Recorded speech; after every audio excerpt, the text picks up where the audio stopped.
Wackleson. The Old Curiosity Shop by Charles Dickens. Chapter 23. Mr. Richard Swiveller, wending homeward from the wilderness, for such was the appropriate name of Quilp's choice retreat, after a sinuous and corkscrew fashion, with many checks and stumbles, after stopping suddenly and staring about him, then as suddenly running forward for a few paces, and as suddenly halting again and shaking his head, doing everything with a jerk, and nothing by premeditation. Mr. Richard Swiveller, wending his way homeward after this fashion, which is considered by evil-minded men to be symbolical of intoxication, and is not held by such persons to denote that state of deep wisdom and reflection in which the actor knows himself to be, began to think that possibly he had misplaced his confidence, and that the dwarf might not be precisely the sort of person to whom to entrust a secret of such delicacy and importance. And being led and tempted on by this remorseful thought into a condition which the evil-minded class before referred to would term the maudlin state or stage of drunkenness, it occurred to Mr. Swiveller to cast his hat upon the ground and moan, crying aloud that he was an unhappy orphan, and that if he had not been an unhappy orphan, things had never come to this. "Left an infant by my parents at an early age," said Mr. Swiveller, bewailing his hard lot, "cast upon the world in my tenderest period, and thrown upon the mercies of a deluding dwarf. Who can wonder at my weakness? Here's a miserable orphan for you here," said Mr. Swiveller, raising his voice to a high pitch and looking sleepily around. "Is a miserable orphan." "Then," said somebody hard by, "let me be a father to you." Mr. Swiveller swayed himself to and fro to preserve his balance, and, looking into a kind of haze which seemed to surround him, at last perceived two eyes dimly twinkling through the mist, which he observed after a short time were in the neighbourhood of a nose and mouth. Casting his eyes down towards that quarter in which, with reference to a man's face, his legs are usually to be found, he observed that the face had a body attached, and when he looked more intently, he was satisfied that the person was Mr. Quilp, who indeed had been in his company all the time, but whom he had some vague idea of having left a mile or two behind. "You have deceived an orphan, sir," said Mr. Swiveller solemnly. I'm a second father to you," replied Quilp. "You my father, sir?" retorted Dick. "Being all right myself, sir, I request to be left alone, instantly, sir." "What a funny fellow you are!" cried Quilp. "Go, sir," returned Dick, leaning against a post and waving his hand. "Go, deceiver. Go.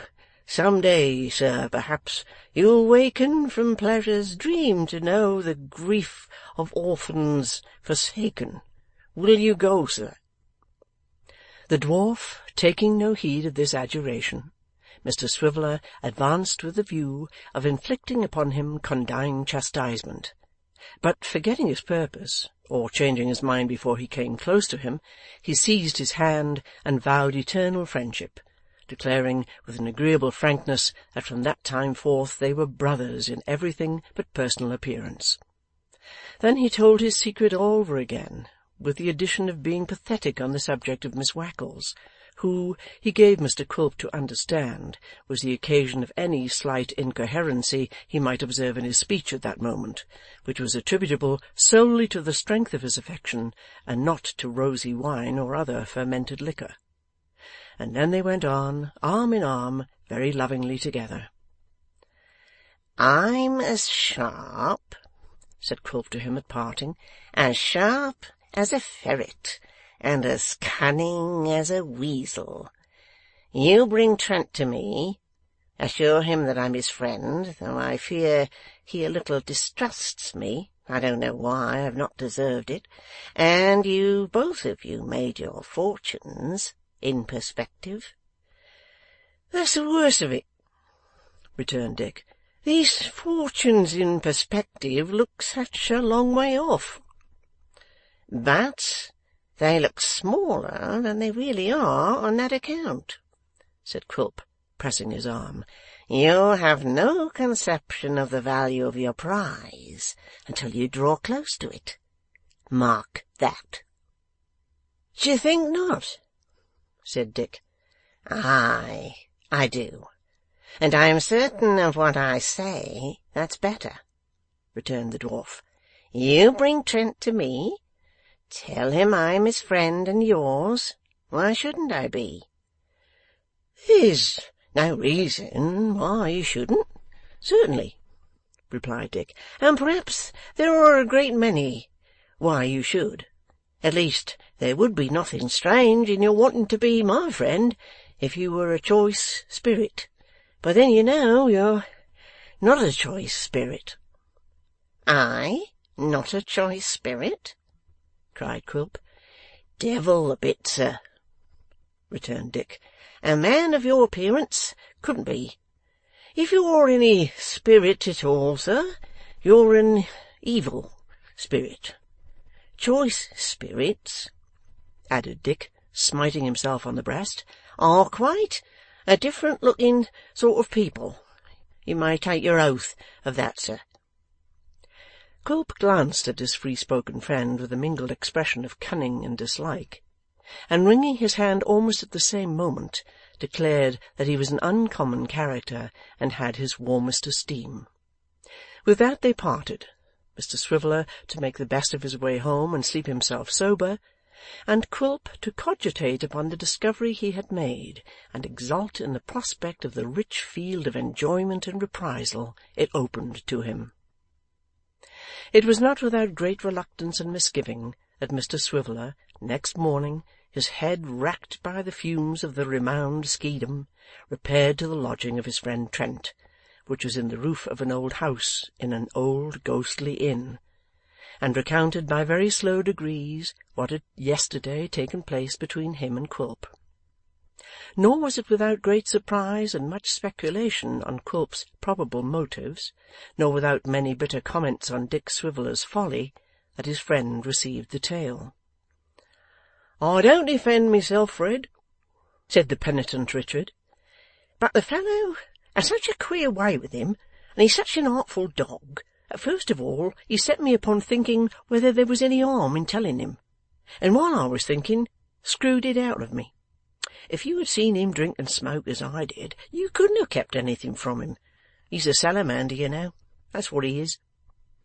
Without inquiring whether salamanders were of necessity good confidential agents, or whether a fireproof man was as a matter of course trustworthy, Frederick Trent threw himself into a chair, and burying his head in his hands, endeavoured to fathom the motives which had led Quilp to insinuate himself into Richard Swiveller's confidence. For that the disclosure was of his seeking, and had not been spontaneously revealed by Dick, was sufficiently plain from Quilp's seeking his company and enticing him away. The dwarf had twice encountered him when he was endeavouring to obtain intelligence of the fugitives. This, perhaps, as he had not shown any previous anxiety about them, was enough to awaken suspicion in the breast of a creature so jealous and distrustful by nature, setting aside any additional impulse to curiosity that he might have derived from Dick's incautious manner. But knowing the scheme they had planned, why should he offer to assist it? This was a question more difficult of solution. But as knaves generally overreach themselves by imputing their own designs to others, the idea immediately presented itself that some circumstances of irritation between Quilp and the old man, arising out of their secret transactions and not unconnected perhaps with his sudden disappearance, now rendered the former desirous of revenging himself upon him by seeking to entrap the sole object of his love and anxiety into a connection of which he knew he had a dread and hatred. As Frederick Trent himself, utterly regardless of his sister, had this object at heart, only second to the hope of gain, it seemed to him the more likely to be Quilp's main principle of action. Once investing the dwarf with a design of his own in abetting them, which the attainment of their purpose would serve, it was easy to believe him sincere and hearty in the cause, and as there could be no doubt of his proving a powerful and useful auxiliary, Trent determined to accept his invitation and go to his house that night, and if what he said and did confirmed him in the impression he had formed, to let him share the labour of their plan, but not the profit. Having revolved these things in his mind, and arrived at this conclusion, he communicated to Mr Swiveller as much of his meditations as he thought proper. Dick would have been perfectly satisfied with less, and giving him the day to recover himself from his late salamandering, accompanied him at evening to Mr Quilp's house. Mighty glad Mr Quilp was to see them, or mightily glad he seemed to be, and fearfully polite Mr Quilp was to Mrs Quilp and Mrs Jiniwin, and very sharp was the look he cast on his wife to observe how she was affected by the recognition of young Trent. Mrs Quilp was as innocent as her own mother of any emotion, painful or pleasant, which the sight of him awakened, but as her husband's glance made her timid and confused and uncertain what to do or what was required of her, Mr Quilp did not fail to assign her embarrassment to the cause he had in his mind, and while he chuckled at his penetration, was secretly exasperated by his jealousy. Nothing of this appeared, however. On the contrary, Mr Quilp was all blandness and suavity, and presided over the case-bottle of rum with extraordinary open-heartedness. "Why, let me see," said Quilp.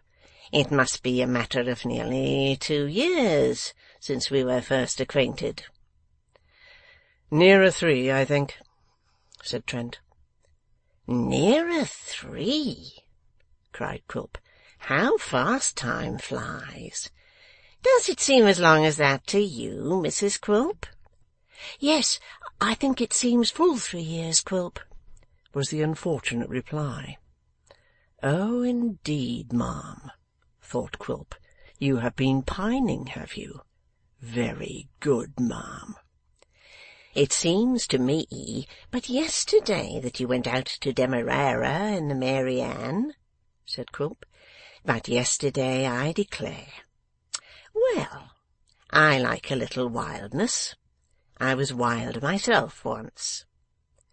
Mr Quilp accompanied this admission with such an awful wink, indicative of old rovings and backslidings, that Mrs Jiniwin was indignant, and could not forbear from remarking under her breath that he might at least put off his confessions until his wife was absent, for which act of boldness and insubordination Mr Quilp first stared her out of countenance, and then drank her health ceremoniously. "I thought you'd come back directly, Fred. I always thought that," said Quilp, setting down his glass. "And when the Mary Ann returned with you on board, instead of a letter to say what a contrite heart you had, and how happy you were in the situation that had been provided for you, I was amused, exceedingly amused." The young man smiled, but not as though the theme was the most agreeable one that could have been selected for his entertainment, and for that reason Quilp pursued it. "I always will say," he resumed, "that when a rich relation having 2 young people, sisters or brother and sister, dependent on him, attaches himself exclusively to one, and casts off the other, he does wrong." The young man made a movement of impatience, but Quilp went on as calmly as if he were discussing some abstract question in which nobody present had the slightest personal interest. "It's very true," said Quilp, "that your grandfather urged repeated forgiveness, ingratitude, riot, and extravagance, and all that. But as I told him, these are common faults. But he's a scoundrel, said he. Granting that, said I, for the sake of argument, of course, a great many young noblemen and gentlemen are scoundrels too. But he wouldn't be convinced. 'I wonder at that, Mr Quilp,' said the young man, sarcastically. 'Well, so did I at the time,' returned Quilp, 'but he was always obstinate. He was in a manner a friend of mine, but he was always obstinate and wrong-headed. Little Nell's a nice girl, a charming girl, but you're her brother, Frederick. You're her brother, after all. As you told him the last time you met, he can't alter that.' 'He would if he could. Confound him for that and all other kindnesses,' said the young man impatiently. 'But nothing can come of this subject now, and let us have done with it in the devil's name.' 'Agreed,' returned Quilp. 'Agreed on my part readily. Why have I alluded to it? Just to show you, Frederick, that I have always stood your friend. You little knew who was your friend and who your foe, now did you? You thought I was against you, and so there has been a coolness between us. But it was all on your side, entirely on your side. Let's shake hands again, Fred.' With his head sunk down between his shoulders, and a hideous grin overspreading his face, the dwarf stood up and stretched his short arm across the table. After a moment's hesitation, the young man stretched out his to meet it. Quilp clutched his fingers in a grip that for the moment stopped the current of the blood within them, and pressing his other hand upon his lip and frowning towards the unsuspicious Richard, released them and sat down. This action was not lost upon Trent, who, knowing that Richard Swiveller was a mere tool in his hands, and knew no more of his designs than he thought proper to communicate, saw that the dwarf perfectly understood their relative position, and fully entered into the character of his friend. It is something to be appreciated, even in knavery. This silent homage to his superior abilities, no less than a sense of the power with which the dwarf's quick perception had already invested him, inclined the young man towards that ugly worthy, and determined him to profit by his aid. It being now Mr Quilp's cue to change the subject with all convenient expedition, lest Richard Swiveller, in his heedlessness, should reveal anything which it was inexpedient for the women to know, he proposed a game at four-handed cribbage, and partners being cut for, Mrs Quilp fell to Frederick Trent, and Dick himself to Quilp. Mrs Jiniwin, being very fond of cards, was carefully excluded by her son-in-law from any participation in the game, and had assigned her to the duty of occasionally replenishing the glasses from the case-bottle. Mr Quilp from that moment keeping one eye constantly upon her, lest she should by any means procure a taste of the same, and thereby tantalizing the wretched old lady, who was as much attached to the case-bottle as the cards, in a double degree and most ingenious manner.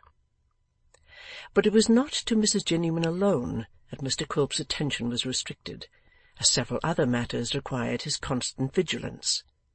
Among his various eccentric habits he had a humorous one of always cheating at cards, which rendered necessary on his part not only a close observance of the game and a sleight of hand in counting and scoring, but also involved the constant correction, by looks and frowns and kicks under the table, of Richard Swiveller, who, being bewildered by the rapidity with which his cards were told, and the rate at which the pegs travelled down the board, could not be prevented from sometimes expressing his surprise and incredulity. Mrs Quilp, too, was the partner of young Trent, and for every look that passed between them, at every word they spoke and every card they played, the dwarf had eyes and ears, not occupied alone with what was passing above the table, but with signals that might be exchanging beneath it, which he laid all kinds of traps to detect, besides often treading on his wife's toes to see whether she cried out or remained silent under the infliction, in which latter case it would have been quite clear that Trent had been treading on her toes before.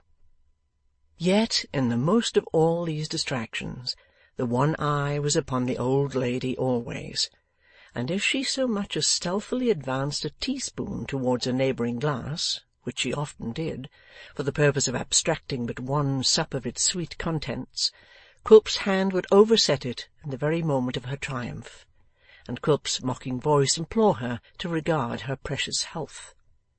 And in any one of these his many cares, from first to last, Quilp never flagged nor faltered. At length, when they had played a great many rubbers, and drawn pretty freely upon the case-bottle, Mr Quilp warned his lady to retire to rest, and that submissive wife complying, and being followed by her indignant mother, Mr Swiveller fell asleep. The dwarf, beckoning his remaining companion to the other end of the room, held a short conference with him in whispers. "It's as well not to say more than one can help before our worthy friend," said Quilp, making a grimace towards the slumbering Dick. "Is it a bargain between us, Fred?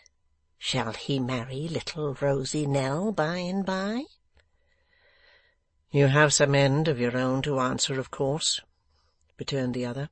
"Of course I have, dear Fred," said Quilp, grinning to think how little he suspected what the real end was. "It's retaliation, perhaps whim. I have influence, Fred, to help or oppose. Which way shall I use it? There are a pair of scales, and it goes into one." "Throw it into mine, then," said Trent. "It's done, Fred," rejoined Quilp, stretching out his clenched hand and opening it as if he had let some weight fall out. "It's in the scale from this time, and turns it, Fred. Mind that." "Where have they gone?" asked Trent. Quilp shook his head, and said that point remained to be discovered, which it might be easily. When it was, they would begin their preliminary advances.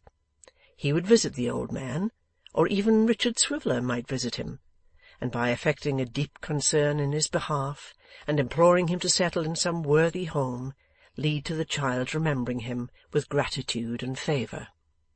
Once impressed to this extent, it would be easy, he said, to win her in a year or two, for she supposed the old man to be poor, as it was a part of his jealous policy, in common with many other misers, to feign to be so to those about him. "He has feigned it often enough to me of late," said Trent. "Oh, and to me too," replied the dwarf, "which is more extraordinary, as I know how rich he really is." "I suppose you should," said Trent. "I think I should indeed," rejoined the dwarf, and in that, at least, he spoke the truth. After a few more whispered words, they returned to the table, and the young man, rousing Richard Swiveller, informed him that he was waiting to depart. This was welcome news to Dick, who started up directly. After a few words of confidence in the result of their project had been exchanged, they bade the grinning Quilp good night. Quilp crept to the window as they passed in the street below, and listened. Trent was pronouncing an encomium upon his wife, and they were both wondering by what enchantment she had been brought to marry such a misshapen wretch as he. The dwarf, after watching their retreating shadows with a wider grin than his face had yet displayed, stole softly in the dark to bed. In this hatching of their scheme, neither Trent nor Quilp had had one thought about the happiness or misery of poor innocent Nell. It would have been strange if the careless profligate, who was the butt of both, had been harassed by any such consideration, for his high opinion of his own merits and deserts rendered the project rather a laudable one than otherwise. And if he had been visited by so unwonted a guest as reflection, he would, being a brute only in the gratification of his appetites, have soothed his conscience with the plea that he did not mean to beat or kill his wife, and would therefore, after all said and done, be a very tolerable average husband. Chapter 23.